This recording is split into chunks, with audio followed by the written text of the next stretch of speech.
केंद्रीय मंत्री ज्योतिरादित्य सिंधिया एक दिवसीय दौरे पर रायपुर पहुंचे हैं। यहां उन्होंने बीजेपी ऑफिस में पत्रकारों से बातचीत की। इस दौरान उन्होंने मोदी सरकार की तारीफ में खूब कसीदे पढ़े। प्रेस वार्ता में केंद्रीय राज्य मंत्री रेणुका सिंह, भाजपा के राष्ट्रीय उपाध्यक्ष डॉक्टर रमन सिंह, भाजपा प्रदेश अध्यक्ष विष्णुदेव साय, नेता प्रतिपक्ष धर्मलाल कौशिक, राज्यसभा सांसद रामविचार नेताम, वरिष्ठ विधायक बृजमोहन अग्रवाल मौजूद थे। पत्रकारों से बातचीत करते हुए ज्योतिरादित्य ने कहा कि किसी भी देश में बजट का उसकी विचारधारा उसकी दशा और दिशा तय करती है। किसी भी देश में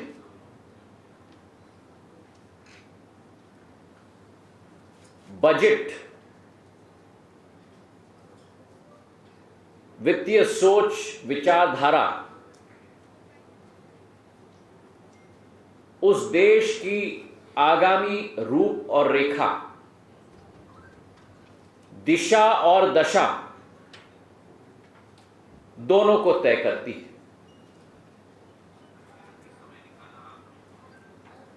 और जो वर्तमान के कोरोना के वातावरण में केवल भारत का सशक्त नेतृत्व प्रधानमंत्री नरेंद्र मोदी जी के रूप में नहीं, भारत का सशक्त नेतृत्व तो जरूर किया है, लेकिन अंतर्राष्ट्रीय जगत में और विश्व स्तर पर आज भारत की नीति, भारत की सोच, भारत की विचारधारा एक मिसाल बनकर उठ गई है। ये कोरोना काल हम सब के लिए, केवल भारत के नागरिकों के लिए नहीं, लेकिन विश्व के नागरिक के रूप में हम सब के लिए एक बहुत ही पीड़ादायक समय रहा है। और उस समय में विश्व के नेता ऐसे वातावरण से जूझ रहे थे जिससे किसी का अनुभव नहीं था। 100 साल बाद ऐसी एक वैश्विक महामारी विश्व में आई। एक तो हमारे नागरिकों की जान की रक्षा करना, और दूसरे तरफ आर्थिक गतिविधियों को भी सुचारू रूप से लागू करके आगे चलाना। ये दोनों चुनौतियां हर देश के सामने थी। पर आज स्पष्ट रूप से ये उभर चुका है कि जहां विश्व के कई बड़े देशों ने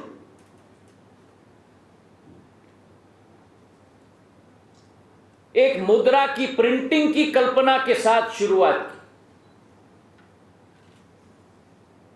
वहीं भारत में प्रधानमंत्री जी के नेतृत्व में जो एक नया इकोनॉमिक मॉडल तैनात की गई, जहां एक तरफ पूंजी निवेश और कैपिटल एक्सपेंडिचर पर ध्यान दिया गया और दूसरी तरफ हमारे देश के किसानों के लिए, नौजवानों के लिए, महिलाओं के लिए राशि आरक्षित की गई।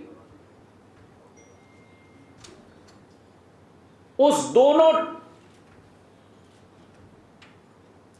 सबसे महत्वपूर्ण नींवों पर जो आधारित आर्थिक नीति थी, आज वो व्यापक मिसाल बन चुकी है। और इसलिए जब हम आज बात करते हैं कि ये अतिशयोक्ति नहीं है कि प्रधानमंत्री जी ने जब से कमान संभाला है तो राष्ट्र निर्माण का एक सुनहरा ध्वज का निर्माण हुआ है। और ये केवल एक वक्तव्य नहीं है, लेकिन इसके पीछे आंकड़े हैं। ये 2 साल के महामारी को अलग रखते हुए भी अगर आप आकलन करो तो 8 साल पहले हमारी आर्थिक स्थिति क्या थी और आज हमारी आर्थिक स्थिति क्या है। 2014 में हमारे विदेशी मुद्रा के रिजर्व्स $275 बिलियन थे। आज 2 साल के कोरोना के महामारी के बाद भी भारत के विदेशी मुद्रा के रिजर्व आज 630 बिलियन डॉलर है, मतलब 2.5 गुना बढ़ाकर हमने रखा है। उसी के साथ देश की आर्थिक इंजन 2 मुद्दों पे चलती है। एक देश के अंदर का उत्पादन और दूसरा आयात और निर्यात की विचारधारा। जो भारत की निर्यात की क्षमता 2014 में 2.5 लाख करोड़ की थी, आज वही भारत की निर्यात की क्षमता 2022 में 4,70,000 करोड़ की बन चुकी है, मतलब 2 गुना का हिफाजा हुआ है। और असली मानक जो हम मानते हैं आर्थिक नीति में, आर्थिक शास्त्र में, वो है घरेलू उत्पादन का दर। और जो घरेलू उत्पादन का दर 2014 में 99 लाख करोड़ था, आज 8 साल बाद वही घरेलू उत्पादन का दर भारत का 1.5 लाख करोड़ बन चुका है, मतलब 1.5 गुना बढ़ोतरी हो चुकी है घरेलू उत्पादन के दर में, जब 2 साल कोरोना होने के बाद। और 2021-22 में हमने केवल 2019-20 का घरेलू उत्पादन से आगे हम केवल नहीं बढ़े 150 लाख करोड़ के आधार पर, लेकिन इस साल 9.2% घरेलू उत्पादन की दर की वृद्धि भारत ने रिकॉर्ड किया है, जो विश्व भर में नंबर 1 पर है। तो ये आज हमारी वस्तु स्थिति बन चुकी है। और कहने का तात्पर्य यह है कि डबल इंजन की सरकार, अब देश में वो दिन दूर भी नहीं जब डबल डिजिट की आर्थिक वृद्धि को हम लोग हासिल कर पाएंगे। जब से आत्मनिर्भर व्यवस्था की चर्चा प्रधानमंत्री जी ने की है, 2 वर्ष पूर्व 2 बजट निकल गए, 5 मिनी बजट पिछले वर्ष, रिफॉर्म्स की छड़ी, और आज उसके बलबूते के आधार पर नए भारत का निर्माण होने जा रहा है। और नए भारत का निर्माण 7 मुद्दों पर आधारित होता है। पहले हमारी नीति, हमारी विचारधारा, हमारी नीयत, और हमारी नीति और नीयत स्पष्ट है। यह सरकार एक प्रोएक्टिव सरकार है, एक रिएक्टिव सरकार नहीं। जान है तो जहां है, जब उसे सुरक्षित कर लिया तो जान भी है और जहां भी है। एक प्रोएक्टिव सरकार है, और प्रोएक्टिव के साथ एक प्रोग्रेसिव सरकार है। 3 प की सरकार है। एक प्रोएक्टिव सरकार है, एक प्रोग्रेसिव सरकार है, और एक प्रो पीपल की सरकार है। जनता के लिए समर्पित सरकार है। लॉकडाउन के समय में प्रधानमंत्री कल्याण योजना के अंतर्गत 1,70,000 करोड़ हम लोग ने आवंटित किया था, ताकि हर महीने हर गरीब के घर में मुफ्त राशन पहुंचाया जाए। देश में एक भी व्यक्ति, 130 करोड़ लोगों में से एक भी व्यक्ति भूखा न रहे। और आज मुझे खेद है ये सुनते हुए कि छत्तीसगढ़ में जो राशन केंद्र से मिलता है, उस राशन की वितरण प्रणाली में पूर्ण रूप से भ्रष्टाचार होकर गरीब का अन्न छीना जा रहा है।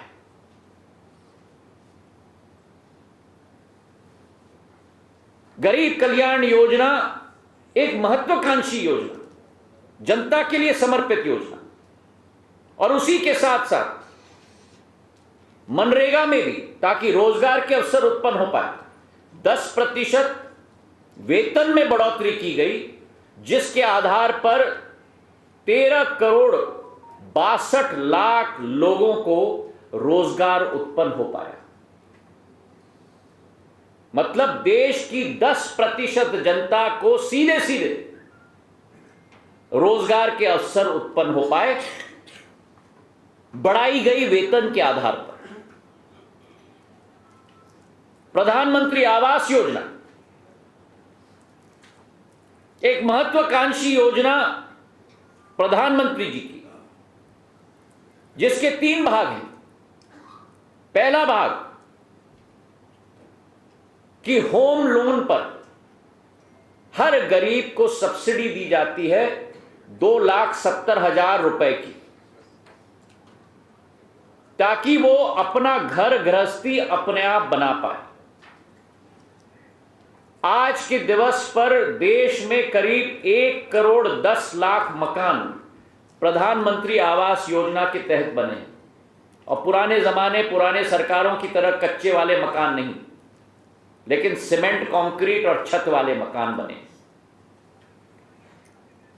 80 लाख पक्के घर इस साल के बजट में रेखांकित किए गए। एक साल में अकेले 80 लाख पक्के घर बनेंगे, और 48,000 करोड़ रुपए इस एक योजना के लिए बजट में आवंटित किया गया है, ताकि हर देश के वासी के सिर के ऊपर सदैव छत बना रहे। हमारी महिलाओं के लिए, जो पूर्व की सरकारों ने बातचीत महिलाओं की बहुत की, लेकिन किया कुछ नहीं। कुकिंग गैस की योजना के तहत 4,000 करोड़ की सब्सिडी आवंटित की गई, ताकि महिलाओं को उस वातावरण में, रसोई घर में अपना खाना पकाने के लिए अनुभव ना हो पाए, कुकिंग गैस उपलब्ध हो पाए। और इसी के साथ जल जीवन की विचारधारा, तो एक तरफ अन्न, दूसरे तरफ छत, तीसरे तरफ कुकिंग गैस, और चौथी तरफ पानी। और यही हमारी आम नागरिक होने के नाते हमारी मूलभूत जरूरतें होती हैं। हमने बहुत सुना है कि जल ही जीवन है, लेकिन सरकारें बहुत बोलती थीं, करती नहीं थी। पहली बार ये सरकार, किसी सरकार ने जो कथन किया है उस पर क्रियान्वयन किया है, और जल ही जीवन, जल जीवन मिशन के अंतर्गत आज तक 9 करोड़ ग्रामीण घरों तक पानी पहुंचाया गया है। पहले या तो टोटी नहीं होती थी, और अगर टोटी होती थी तो पानी नहीं होती थी। मोदी जी के शासनकाल में टोटी भी है और पानी भी है 9 करोड़ घरों में, जिसमें से 5 करोड़ घर केवल पिछले 2 वर्षों में कनेक्ट हुए, केवल पिछले 2 वर्षों में। और इस साल हमारा टारगेट है कि 4 करोड़ नए घरों को हम कनेक्ट करेंगे। तो जो 9 करोड़ घर आज तक कनेक्ट हुए हैं, इस वर्ष में अब 13 करोड़ घर कनेक्ट किए जाएंगे।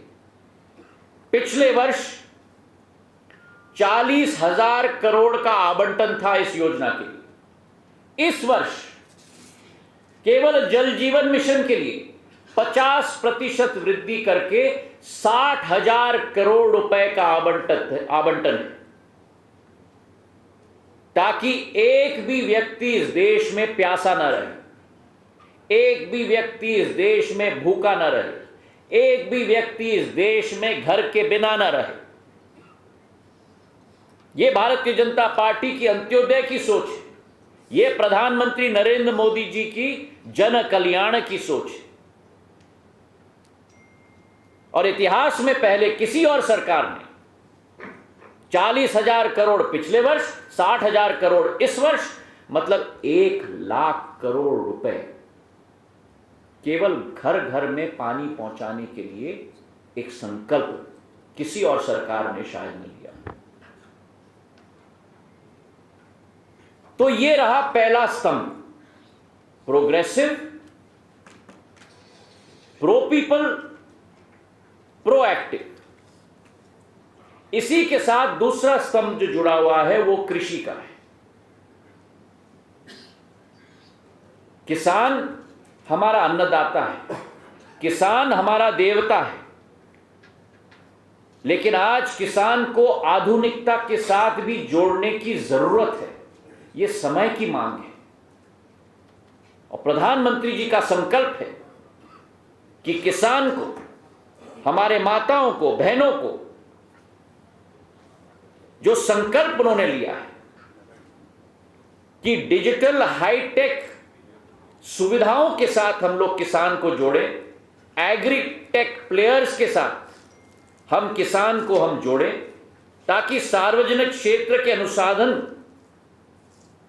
को चैनलाइज हम लोग कर पाएं किसानों के लिए। इसी के साथ समर्थन मूल्य पर भी रिकॉर्ड खरीदगी की गई है। अभी निकट पूर्व में हम बात करें धान की फसल की, इसी सीजन में समर्थन मूल्य के आधार पर धान के फसल के लिए 1.5 लाख करोड़ रुपए की खरीदगी की गई और बजट में समर्थन मूल्य की खरीदगी के लिए एक नया कीर्तिमान स्थापित किया है। 2,37,000 करोड़ रुपए का आवंटन समर्थन मूल्य में खरीदगी के लिए रखा गया है। यह हमारी प्रतिबद्धता है कृषि के प्रति, किसानों के प्रति,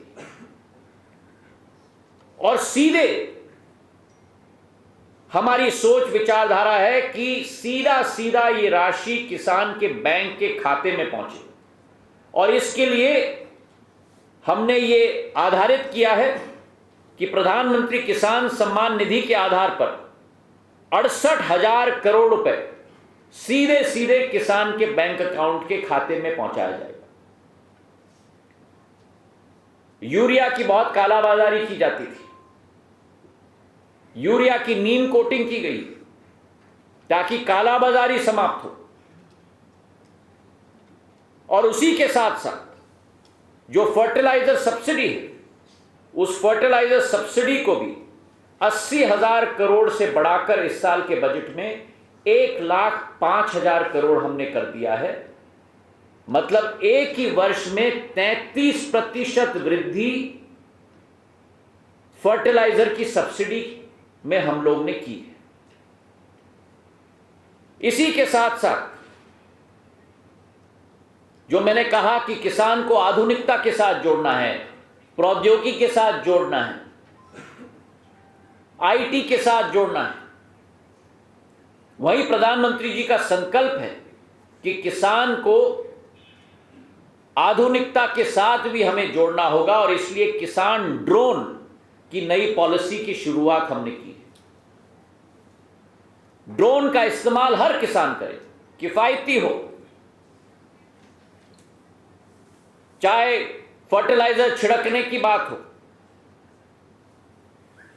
चाहे खेती के उत्पादन की समीक्षा करने की बात हो, ये सारे सुविधा किसान को मिल पाए। इसलिए किसान ड्रोन की पॉलिसी की भी शुरुआत हम लोग ने की। जैसे जैसे तकनीक के आधार पर हम लोग बढ़ रहे हैं, वैसे वैसे ही प्रकृति का भी ख्याल हमें रखना है।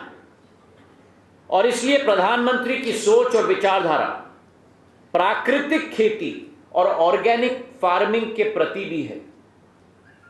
विश्व में एक बहुत बड़ा डिमांड बढ़ रहा है ऑर्गेनिक प्रोडक्ट्स के लिए। और उसमें भारत की क्षमता हमारे अन्नदाताओं के आधार पर हमें उजागर करना होगा। और इसलिए एक कॉरिडोर बना दिया है प्राकृतिक खेती के लिए। उत्तर प्रदेश की नदियों के दोनों तरफ जैसे औद्योगिक कॉरिडोर बना है, वैसे अब किसानों के लिए कॉरिडोर बना है प्राकृतिक खेती के लिए, ताकि वो अपना हुनर, अपनी क्षमता के आधार पर अपना नाम राष्ट्र के अंदर नहीं लेकिन विश्व पटल पर कर पाए। स्वास्थ्य के क्षेत्र में भी बजट का आवंटन बढ़ाया गया है। यह कीर्तिमान हमने स्थापित की है कि 164 करोड़ वैक्सीन टीके हमारे देश में लगे हैं, जो विश्व से सबसे ज्यादा है। विपक्ष बहुत प्रश्न उठा रहे थे हमारी वैक्सीन की क्षमता के बारे में।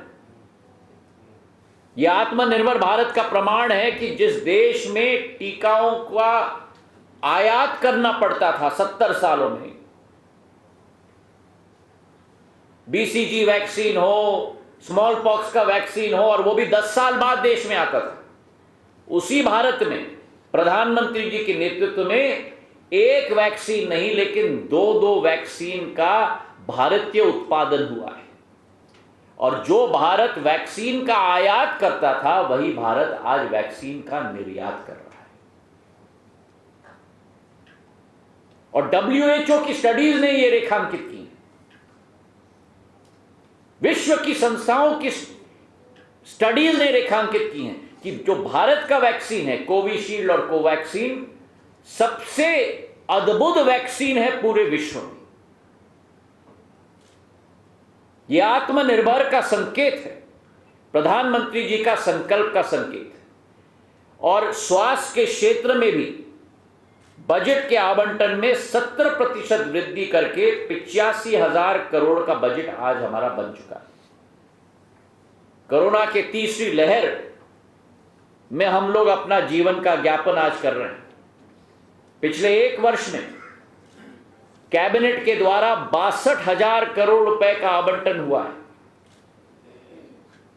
हमारे प्राथमिक स्वास्थ्य केंद्र के लिए, हमारे कम्युनिटी हेल्थ सेंटर्स के लिए, हमारे जिला अस्पतालों के लिए, ऑक्सीजन प्लांट्स के लिए, बेड्स के लिए, वेंटिलेटर्स के लिए, सीटी स्कैन मशीन्स के लिए।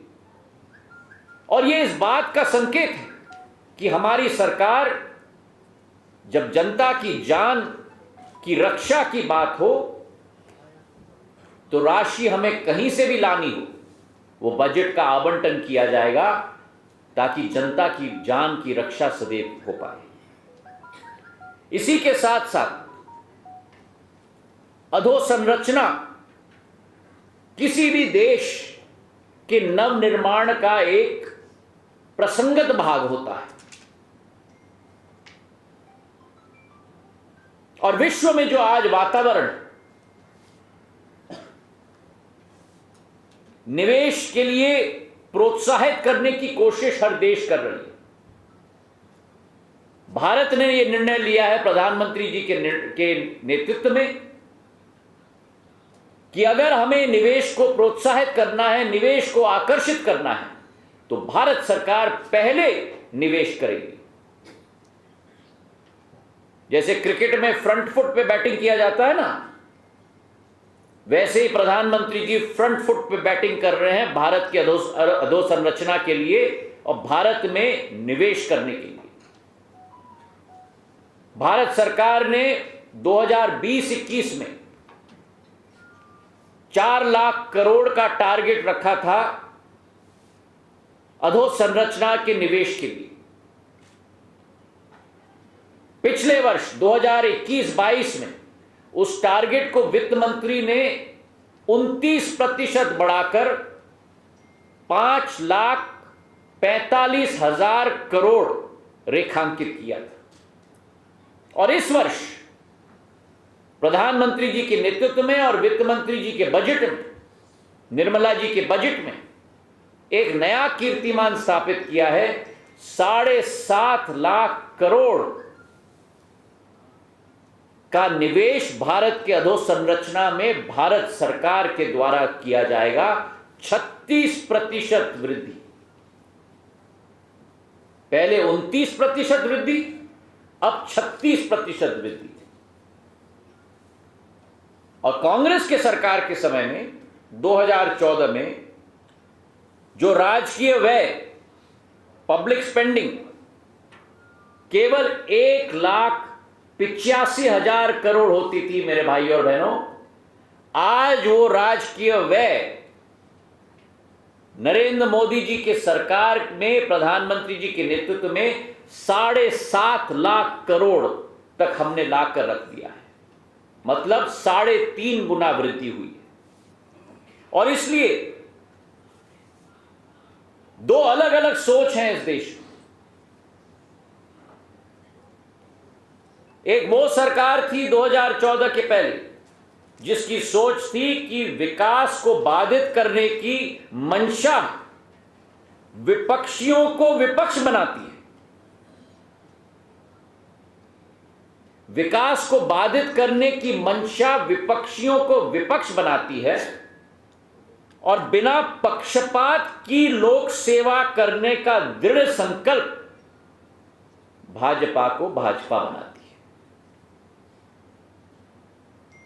और ये तथ्यों के आधार पर आपके समक्ष में यह बयान कर रहा हूं। अधोसंरचना के साथ जुड़ी हुई एक बहुत महत्वपूर्ण मुहिम गति शक्ति की, जहां देश के 7 मंत्रालयों को एक ही माले में पिरोकर किसी भी योजना को जल्द से जल्द क्रियान्वयन करना और पैरेलल ट्रैक पे क्रियान्वयन करना। कितने बार आपने और हमने अनुभव किया है, आप लोगों ने कितने बार लेख लिखा है कि पहले सड़क खोद दी जाती है, नई सड़क बनाई जाती है, फिर दोबारा वही सड़क खोदी जाती है बिजली की लाइन डालने के लिए, फिर तीसरी बार वही सड़क खोदी जाती है पानी की लाइन डालने के लिए।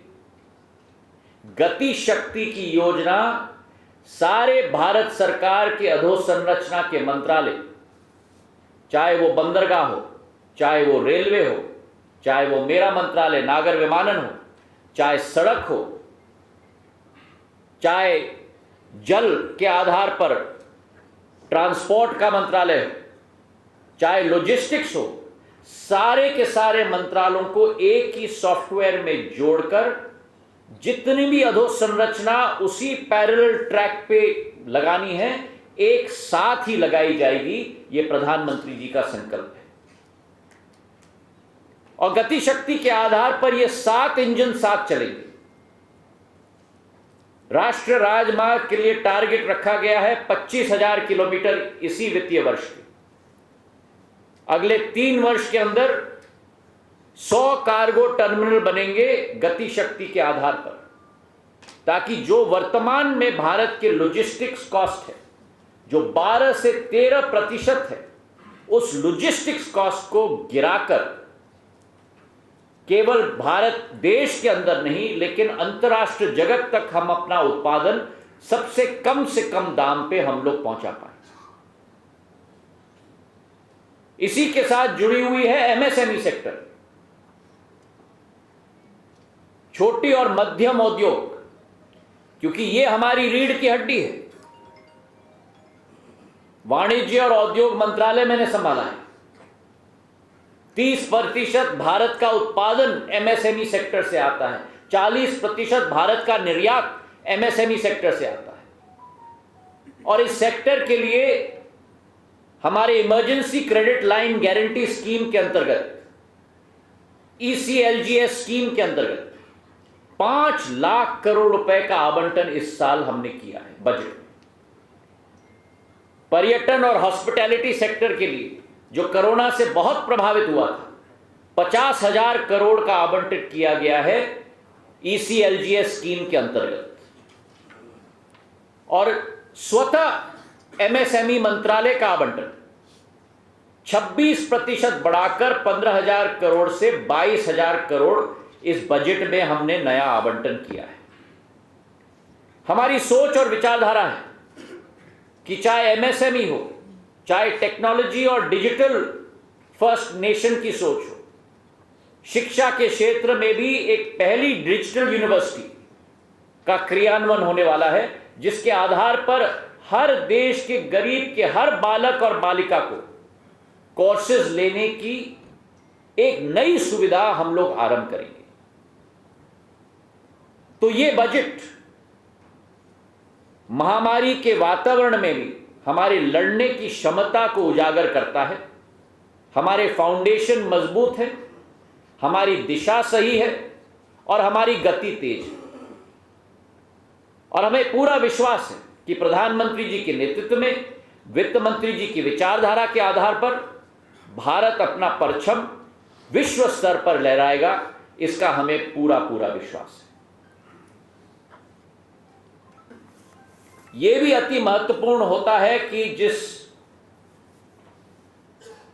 महत्वपूर्ण राज्य और मेरे दिल के करीब राज्य छत्तीसगढ़ में आज उपस्थित होने का मौका मुझे मिला है, इस बजट में जो छत्तीसगढ़ राज्य के लिए भी रेखांकित किया गया है उसका भी मैं उल्लेख करूं।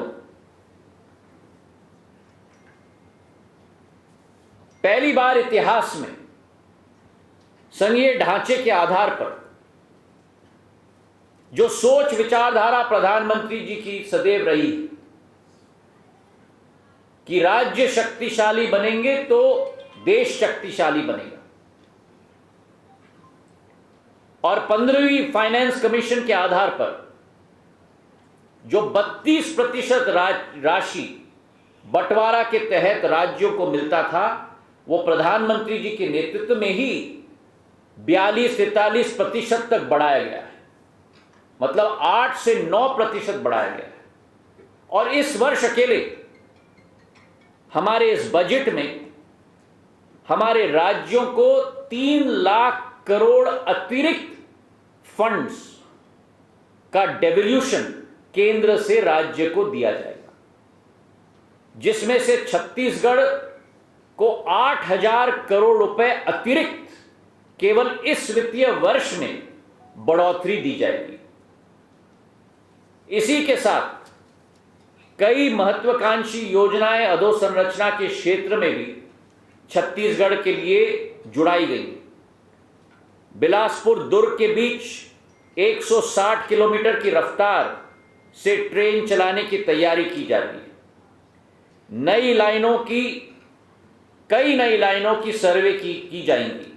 उदाहरण के तौर पर साजा भाटापुरा, बीजापुर, किरदुल, भटगांव, प्रतापपुर, वाड्रफनगर, अंबिकापुर से गढ़वा, नारायणपुर से दंतेवाड़ा, ऐसे कई लाइनों की नई सर्वे की जाएगी। पेंड्रो से गेवरा रेल लाइन 121 किलोमीटर की नई रेल लाइन का निर्माण किया जाएगा। 17 परियोजनाओं के लिए राशि स्वीकृत की गई। दुर्ग झरसुगुड़ा, दल्ली राजहरा से जगदलपुर, रायगढ़ से माड़कोलोरियारी, पेंड्रो रोड से गेवरा रोड, रायपुर से झरसुगुड़ा, ऐसे कई लाइनों के लिए राशि दी जा रही है।